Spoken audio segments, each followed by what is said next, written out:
Aminao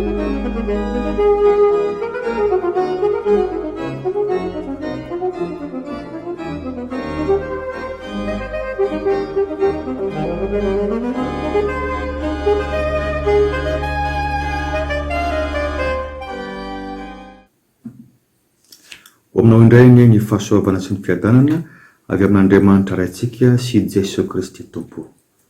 Amen. Dia faly mamangy anao indray amin'ity Alahady 5 volana Aprily taona 2024 ity. Ikasika manokana anao ny Tompo any amin'ny fitiavany aminao indray ny izy. Ny loha hevitra hobanjintsika amin'ity Alahady ity dia ny herinandro masina. Ny herinandro masina.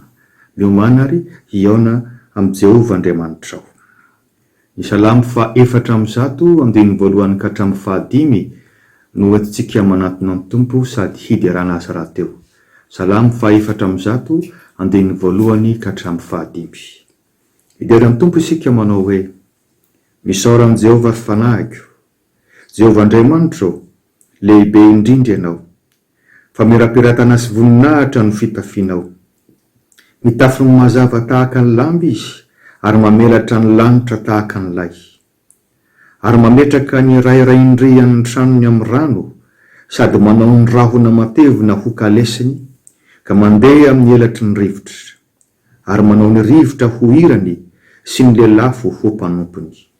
Nanorina ny tany tambonin'ny fanorenana izy, mba tsy hetsehany mandraka izay tory. Amen.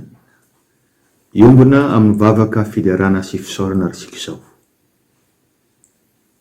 Miantso anao izay ray fa rainay ao amin'ny Jesosy Kristy ianao. Fantatray fa mideranao ny any an-danitra. Mideranao ny anjelinao rehetra araka ny sokajiny avy. Fantatray fa mideranao ny masoandro mambolana. Mideranao ny kintana mazava rehetra. Mideranao ny voarinao rehetra. Na ny ambony, na ny ety ambany. Satria ianao ny mpahary azy, sady mpitondra azy. Ho avy alao ireny feonay hiombona amin'izany fiderana izany. Fa izay rehetra ty anatinay dia misaotra anao satria avy aminao ny fahavelomanay. Tompo, te hiaona aminao indray izay anio. Te hatsapa ny fanatrehanao feno fahefana amin'izao fiandohan'ny herinandro masina izao. Fantatray fa Andriamanitra fanahy ianao, ka mahenika sy mahita ny zavatra rehetra.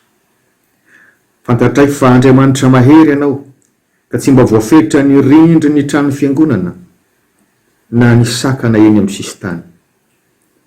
Fantatray fa mahalala ny fony izay mangetaeta sy mitady anao. Avia Tompo, miarah aminay, amin'ny anaran'i Jesosy Kristy kapiteninay. Amen.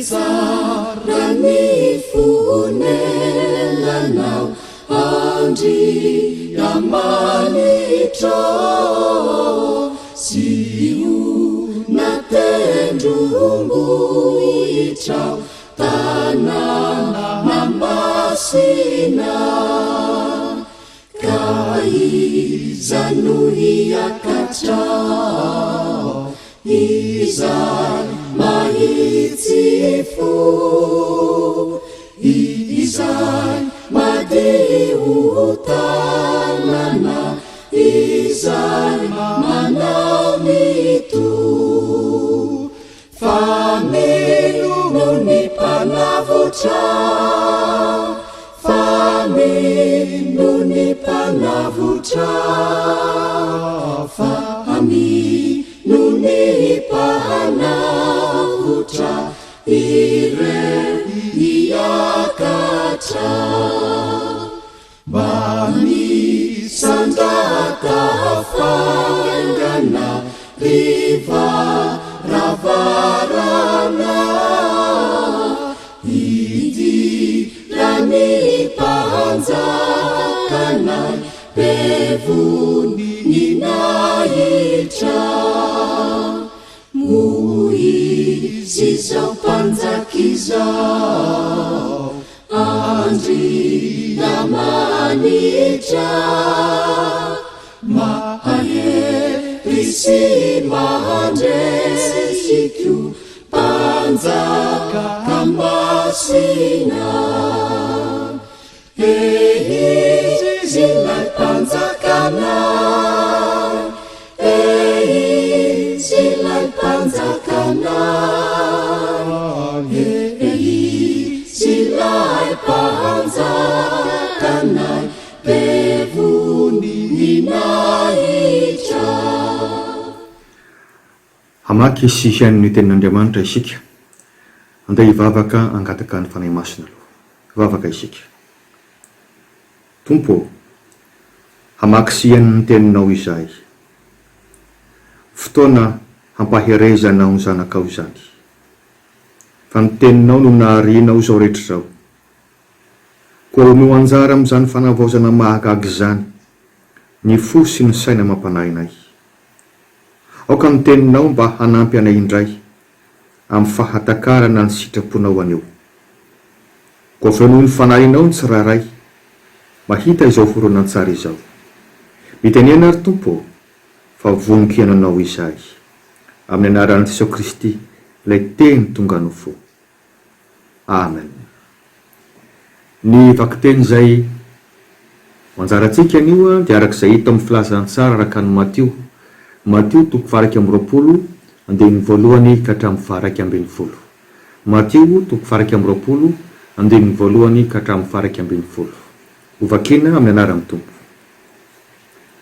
Ary raha nanakaiky an'i Jerosalema izy ka tonga tao a Betfaga any tendrombohitra Oliva, dia naniraka mpianatra roalahy Jesosy ka nanao taminy hoe, mankanesa amin'ny rovohitra tandrifinareo iroa, ary miaraka amin'izay dia hahita biriky mifatotra sy zanany eo aminy anareo. Fa hao izy dia ento enty amiko. Ary raha misy miteny anareo dia lazao hoe misy raharaha analaminy Tompo azy, ary dia havelany ho entina miaraka amin'izay izy.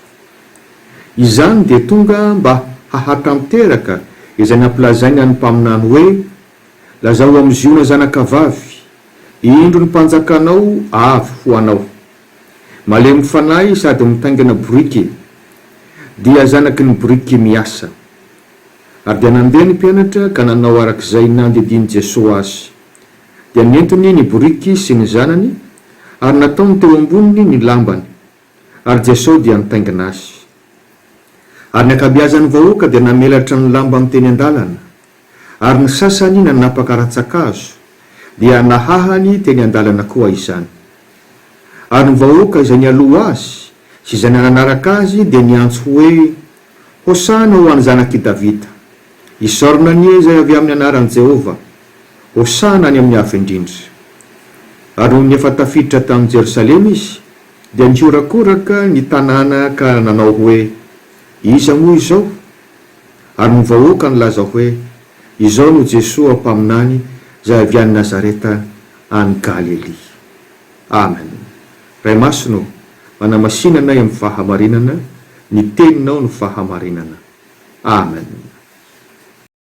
Miantsana sahari Tumpo, pamitadi ni fanahi, anavalitadina aye, isiri bucamayeri, mampitur simanda avu kamata ujizaha. Sawala bunitu naurinaret, naurinaret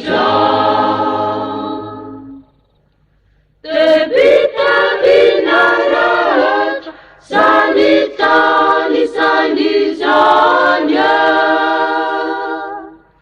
wazesuri namina nifana inalintumpu ya bazana tante ya bazana tante ya kanisitaka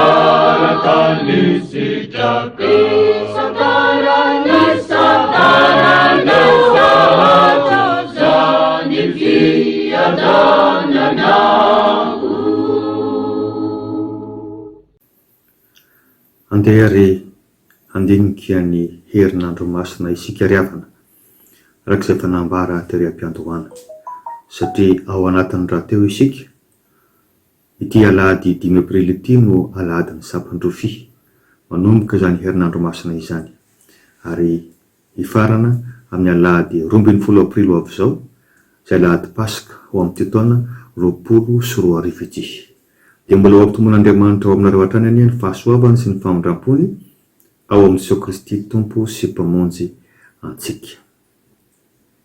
Herinandro masina mipetraka amin'ny fanontaniana nahoana no masina? Masina amin'ny heviny hoe miavaka. Nataon'Andriamanitra miavaka noho ny herinandro rehetra satria nitondran'i Jesosy Kristy zanany ny fahoriana mangidy indrindra tetỳ ambonin'ny tany satria nandraisany ny fijaliana faran'izay mafy, ny opa sy ny fanesoana ary ny famonoana amin'ny fomba feno habibiana dia ny nanomboana azy teo ambony azy fijaliana. Fa ny tena mampiavaka azy indrindra dia ny nandraisany fahafatesana ka nitsanganany avy tamin'ny maty ny maraina ny alahady na ny andro voalohany amin'ny herinandro dia ny pasika ho antsika izany. Milaza ny fandreseny ny ota, ny fandreseny ny devoly ary indrindra ny fandreseny ny fahafatesana. Ary izany no andro ny finoantsika, izany no manamarina ny fanarahantsika azy. Fa na dia andalo izany fahafatesana voalohany izany azy isika dia ho atsangany koa. Dia ro jerentsika voalohany ny alahadiny sampandrofi. Fantatsika tsara fa naniraka mpianatra Jesosy Kristy mba handeha amin'ny vohitra anankiray eo anelanelany Betfaga sy Betania. Ary dia ahita zanaboriky miaraka amin'ny reniny izy ho Jesosy ka dia nasain'ny tompo hamaha izany zanaboriky izany. Io no nitangenan'i Jesosy niakatra amin'ny Jerosalema ary dia nioby azy ny vahoaka nanao hoe hosana hosana isornany izay avy amin'ny anaran'i Jehovah. Dia navelatra teny amin'ny lalany ny akanjo ary nahofahofa ny sampandrofi. Ny vatana teny amin'ny kianja amin'ny tempolo Jesosy. Ary rehefa nahita fa ireo olona teo amin'ny kianja amin'ny tempoly izay nivarotra sy nanao ny fanakalozana vola dia tsy nanao izany araka amin'ny toe-panahy te hivavaka sy te hanompo fa toe-panahy anjiolahy dia nandroaka azy ireo izy. Inona no afatra riavana? Raha mamaky tsara ny tantara ianao dia ahita fa efa voaoman'ny tompo mialoha avokoa ny fiatrehana sy ny zavatra iseho amin'ity herinandro masina ity. Raha tsy laza afa-tsy nandrahan'ny mpianatra haka ilay zanaboriky izay efa misy tompony kanefa voaomana hatramin'ny teny hambara io tompony io ary dia efa fantatra fa ho azo io satria efa voaomana hatramin'ny fon'ilay tompony ilay zanaboriky. Tia ny tompo aseho hoe izy ny amin'ny tena tompony tompo ary izany fomban'izany no hitondrany antsika. Efa voaomany meloa ny zavatra rehetra, efa voaomana meloa ny famonjena antsika, efa misy drafitra azontsika hidirana fa dia ny fanekentsika hiaraka amin'ny sisa no andrasana. Nisy anefa rehefa nandeha hiakatra amin'ny Jerosalema Jesosy, vao avy lavitra ery an-tampony ary izy dia efa nahatazana fa Jerosalema izay tokony handray azy dia tsy vonona, mbola variana amin'ny zavatra hafa. Mova tsy mamangy antsika sanoko ny tombo ankehitriny. Lasa dranomaso Jesosy nahita fa tsy vonona Jerosalema. Izao sy ianao izany Jerosalema izany, ny fotsika sy ianao izany. Vonona ve handray ny tompo hiaraka amin'ny ndray hamakivaky ty herinandro masina ity? Aza vela ho lasa dranomaso intsony izy. Faharoa dia ataontsika indray mijery ny niseho ny alatsinainy, ny talata ary ny alarobia masina. Nanozona ny aviavy tao Betfaga Jesosy rehefa tsy nahita votaminy. Rehefa avy eo dia nampianatra matetika tao amin'ny tempoly izy ary dia rehefa nampianatra tao izy dia nifandimby nametraka fanontaniana fandrika mba hazona manala baraka sy maneso an Jesosy Kristy eo masony olona ireo londohan'ny mpisorona teo amin'ny fivavahana Jiosy, ny mpisorona sy ny olona, ny fariseo sy ny mpanoran-dalàna ary ny sadoseo. Inona no afatra? Manantena fa tsy misy amintsika ireto no tahaka n'ilay aviavy tsy namoa, toa mandravina be fa tsy mba ahitana voa. Inona moa ny hevitra ny ara-panahy? Tsy nahitana voan'ny fibebahana, voan'ny fahatahorana an'Andriamanitra, voan'ny fitiavana an'Andriamanitra. Nozon'ny Tompo. Aza mba maniry zany ozon'ny Tompo zany, aza miandry an'izany ozon'ny Tompo zany. Fa raha mbola misy ny fotoana miverena haingana fa mamangy anao izy ankehitriny. Dia hitantsika teo hoe nifandimby nametraka fanontaniana fandrika tamin'i Jesosy Kristy ireo londohan'ny mpisorona. Satria nahoana? Feno fankahalana an Jesosy Kristy izy ireo. Ary tsy mino azy ho zanak'Andriamanitra, ho tompo sy mpamonjy. Dia tsy mahagaga zany. Araka amin'ny teny Jesosy raha teo Matteo 12:24-30 manao hoe hataon'ny ratsy fanahy ahoana no hiteny zavatra tsara, fa avy amin'ny habeny ao am-po no tenenan'ny vava. Aoka isika hitandrona koa fa rehefa tsy miambina tsara isika, rehefa tsy ampy fitiavana isika, dia reny fanontaniana daladala, ny zavatra tsy mahasoa no mameno ny fotsika, na dia hoe mpiray fiangonana ihany azy. Aoka hikasika anao ny Tompo mba hahatonga anao tena olom-baovao fa tsy tahaka izany londohan'ny mpisorona izany. Andeha ho jerentsika fahatelo zao ny niseho ny alakamisy masina. Rehefa nilazan'ny Tompo ny mpianatra fa tsy maintsy handeha izy, mbola tsy lasa akory ny Tompo dia efa nifanditra izay ho lehibe handimby azy ny mpianatra, ary fantatry ny Tompo izany ka manjary voaterina mpianatra azy ireo ny amin'ny fanetretena izy, ary dia nidina nanasa mitongotra izy ireo ho marika izany fampianarana izany. Fantatsika tsara fa ny alakamisy masina no nandrena amin'ny Tompo voalohany ny fanasany. Raha fankalazana ny Pasika Jiosy no tena mifanaraka amin'izany, ny Pasika Jiosy moa dia fahatsiarovana ny nanafahan'ny Tompo ny nivoahan'ny zanak'Israely avy amin'ny fanandevozana tany Egypta. Inona no afatra?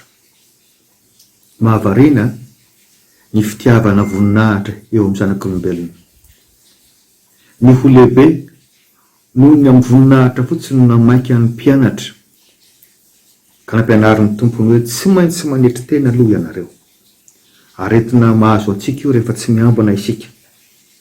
Ka natonga ny Tompo milaza hoe raha misy teo voalohany dia atao farany amin'izy rehetra sy ho mpanompon'izy rehetra. Matoa Kristy nasandratr'Andriamanitra dia nahavita nanetry tena izy. Ary isika dia manahaka ny Kristy. Kristy rehefa tena nanetry tena dia nasandratr'Andriamanitra anana ny anarana ambony indrindra, ho andoalian'ny lohalika rehetra, ho eken'ny lela rehetra. Tsy ny voninahitra no namaika azy aloha, fa ny havita ny fanompony dia izay mafy indrindra. Isika koa rehefa manahaka ny Kristy, manaiky ny anetry tena, manaiky ny hanompo indrindra amin'ny asan'Andriamanitra. Dia ho tsapanao zany hoe Andriamanitra miara-dalana aminao, Andriamanitra manandratra anao. Fa efatra, jerentsika indray zao ny zoma masina. Ny fanasana andro teo amin'ny Jiosy, ny andro anankiray, ohatra hoe ny zoma masina zany zao, dia manomboka ny alakamisy hariva amin'ny 9 ka hatramin'ny ampitso zoma amin'ny 9 hariva. Zany hoe ny alakamisy hariva zany dia fa manomboka tamin'ny 9 dia fa misy izay zavatra niseho raisina ao anatin'ny zoma masina. Anisan'izany ny nisamborana an Jesosy tao Getsemane rehefa avy nitokana ny vavaka izy, ny nitsarany Anasy sy Kaiafa zay mpisorona be azy de fitsaram-piangonana zany, ny nandavany Petera azy ny telo, ny tsara ny Pilato azy amin'ny maha-gouvernorany Jody azy, avy eo nalefany ho tsarainy Herôda amin'ny mampanjakany Israely, zay vao naverina no tsarainy Pilato indray amin'ny maha-gouvernorany Jody azy. Avy eo dia nombona tamin'ny azy fijaliana izy, nanomboka tamin'ny 7 ramaraina ny andro zoma ka hatramin'ny 3:15 folakandro. Nalevina ny tompo ary dia zay zany ny zoma masina. Inona no afatra? Ireo rehetra ny fandimbo ny tsara ny Jesosy Kristy, na ny fitsaram-piangonana jiosy, na ny fitsaram-bahoaka, ahitana asianao zany, na ny fitsaram-panjakana, indrisy samy nanameloka azy avokoa, na dia tsy mpanota aza izy. Raha ianao ngambo zao nisy nendrikendrika amin'ny zavatra tsy nataonao, ary dia voaheloko ny fitsarana miditra ny amponja, azoko antoka fa malahelo ianao, eny kivy azy angambo ianao. Jesosy Kristy kosa na dia tsy nanota azy, na dia nomelohan'ireo karazam-pitsarana rehetrareo aza, na dia nivadiany mpanaradia azy aza, na dia voaopa sy voavono aza, mbola nitady izay hamonjena sy hamelana ny fahotantsika. Eny hatreo ambony hazo fijaliana aza izy, dia mbola nangataka ny hoe ray eo mamelany helony fa tsy fantany izay ataony. Izany ny fitiavan'ny tompo anao, ary zany no mahatompo sy mpamonjy azy. Ny sabotsy masina moa raha lazaina vetivety dia fantatsika fa ny ampasana amin'ny tompo, miomana amin'ny fankalazana ny sabata amin'ny jiosy, ary dia nihiboka tany an-trano ny apôstôly sy ny mpanaradia maro an Jesosy Kristy. Jesosy Kristy kosa tsy nipetra-potsiny fa nidina tany amin'ny fiainatsita ho ny fanikam-pinoana ataontsika, sady nitory koa tamin'ireo mbola tsy nandre ny filazantsara, satria amin'ny mahatompo azy dia manana fahefana hanao izany izy. Inona no afatra? Lalina ny fanetretenan'i Jesosy Kristy. Ilay tompony voninahitra rehetra tany an-danitra, efa tao amin'Andriamanitra ray, no mahavita midina tetỳ an-tany. Ary tsy hoe midina tetỳ an-tany fotsiny fa midina trany ambanin'ny tany, midina tany amin'ny fiaina tsy hita.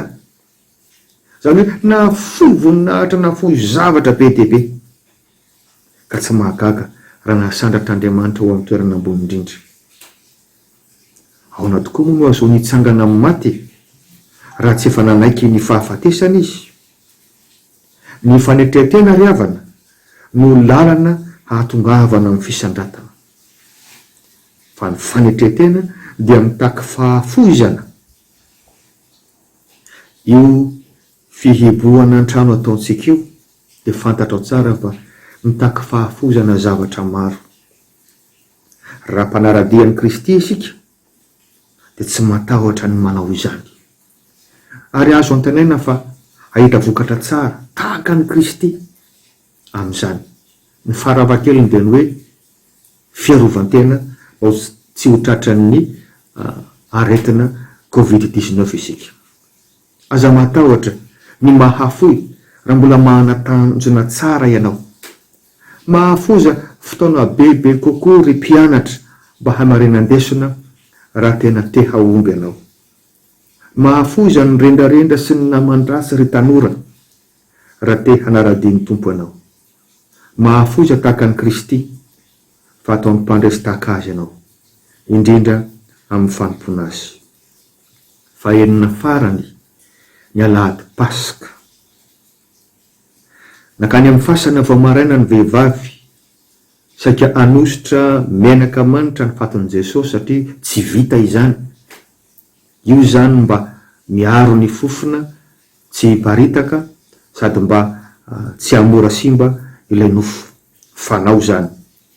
Kanefa efa foana ny fasana, efa nitsangana ny tompo, ary dia miseho tamin'ny fomba mahagaga tamin'ireo lahy teny an-dalana izy, miseho tamin'ny 250 lahy ary miseho tamin'ny vahoaka marobe. Inona no afatra?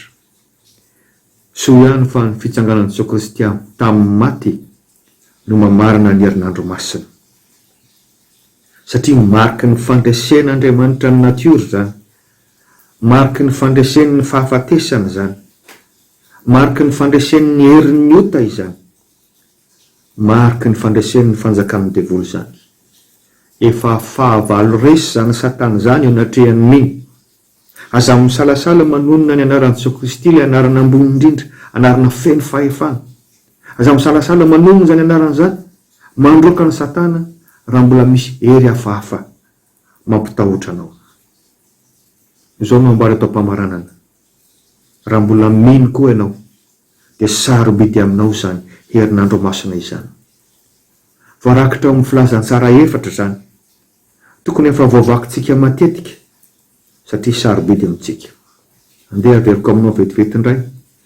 Raha amin'ny filazantsara araka ny Matio, dia manomboka ny 20 ianao hatrany amin'ny farany.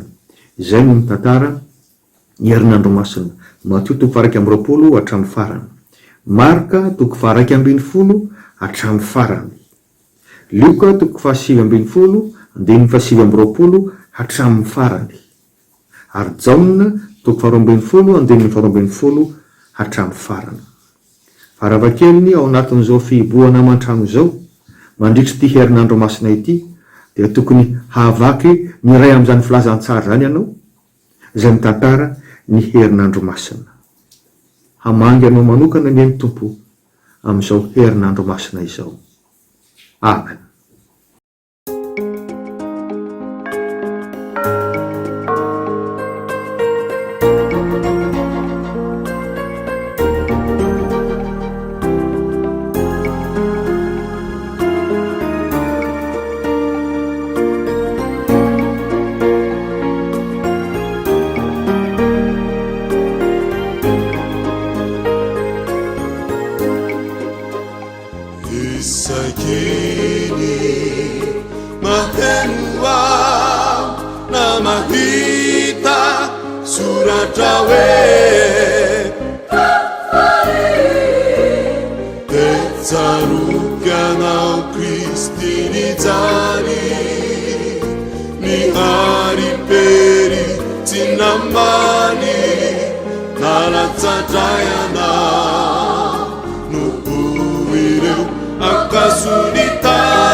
Yamara i Kristy paresi nainafunany hoay iasa hoanao maharitra fa tsy ho sasatra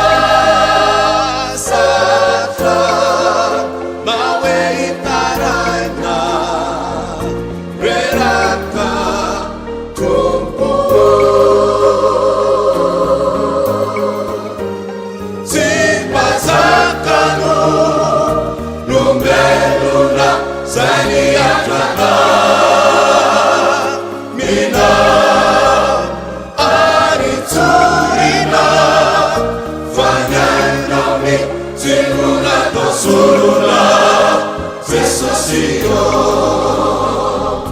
mafaitra loatra re Jesosy zany kany maali azoko atady itiny fo kumekwana iza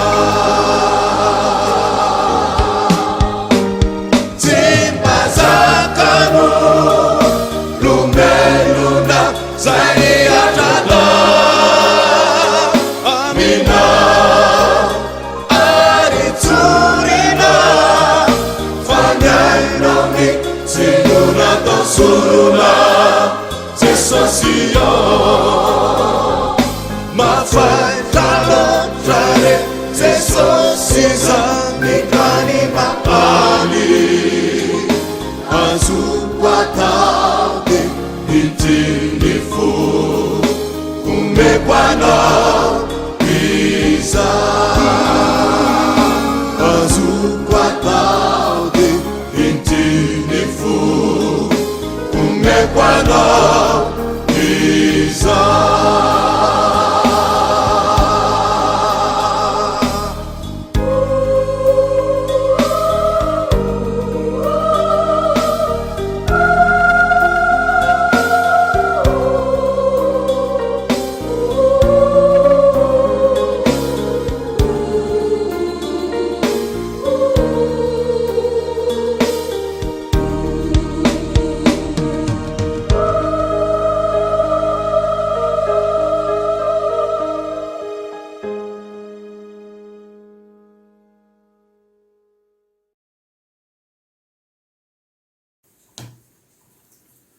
Sotra amin'ny tompo niteny tamintsika tamin'ny alalan'ny toriteny teo. Raha izany no sitrapon'Andriamanitra, inona ny tokony ataontsika? Ny toe-panahy tsara indrindra isaky ny mandre ny sitrapon'Andriamanitra dia ny fekena fa diso isika, mpanota isika. Manasanao ary iombona amin'izany vavaka fiakakeliko izany zao. Tompo tsapanay fa mamesatra ny fo sy fanahinay tokoa ny fahotana vitanay. Indrindra raha mbola tsy ny fonina taminao izahay. Koa izany no anatonanay ianao amin'ny fanetretenana io. Mamondrafo aminay Andriamanitra, araka ny fahasoavanao, henoy ny feo ny fifonanay. Araka ny habe ny fiantranao, vono ny fahadisoanay. Diovy izay mba ho afampahotana. Esory ety anatinay ny tahotra sy ny ahiahy. Aza vela hiala aminao zay tompo, na dia mandalo fisedrana azy. Ianao ihany no tomponay, ianao ihany no mpanjakanay, ianao ihany mametrahanay ny fanantenana. Amin'ny anaran'i Jesosy Kristy tompo, nanaovanay izany fifonana izany. Amen.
ny fanirinanao oneno reny foko olapanao.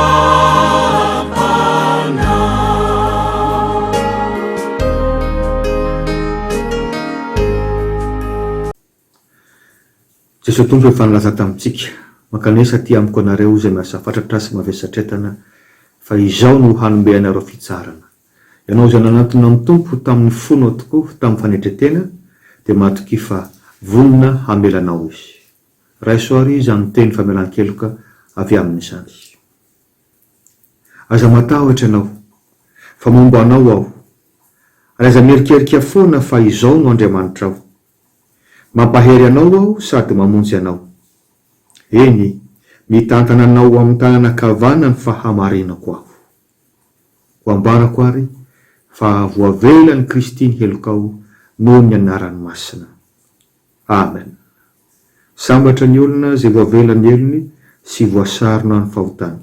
Sambatra ny olona izay tsy sain'i Jehova heloka ary tsy misy fitaka ny fanahiny. Amen.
Manasanao ary zao iombona amin'ny vavaka fangataha.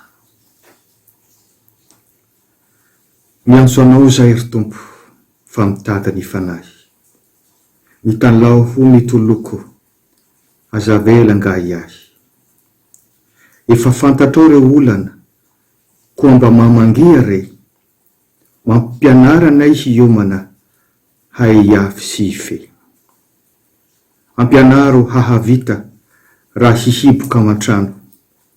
Havia re hiaramita mba tsy ho safitry ny rano.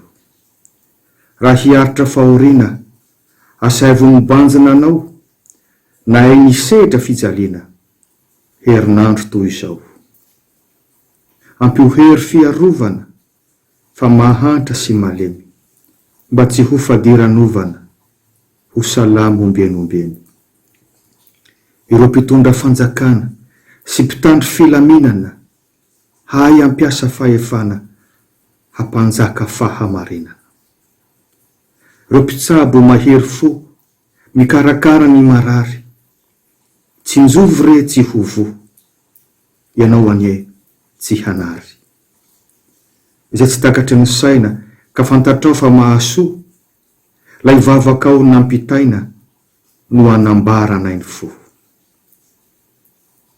Rainay izay ny andanitra ho masinana ny anaranao, ho tonga ny fanjakanao, hatao ny sitraponao, ny ety antany tahaka ny any andanitra. Omeonay an'io izay hanina sahaza ao anay, ary mamela ny helokay tahaka ny namelanay izay meloka taminay. Ary aza mitondra anay ho amin'ny fankapanay, fa manafanay amin'ny ratsy. Fanao ny fanjakana sy ny hery, ary ny voninahitra mandrakizay. Amen. Mahereza riavana fa efa nampianatra antsika ho sahy hiatrika ny mafy ny Tompo. Ary efa vitany tamin'ny herinandro masina voalohany ny mafy indrindra.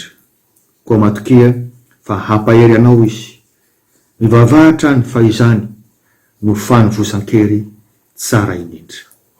Ray soariny tsodrano atolotra ho anao amin'ny anaran'ny Tompo. Ary Andriamanitra ny fiadanana ny hahamasina anareo samy tamteraka ka ho arovana avokoa ny fanahinareo sy ny ainareo ary ny tenanareo tamteraka tsy anatsiny amin'ny fiavian'i Jesosy Kristy Tompontsika. Amen. An'Andriamanitra irerin'ny voninahitra amin'ny anaran'ny Ray sy ny Zanaka ary ny fanahy masina. Amen.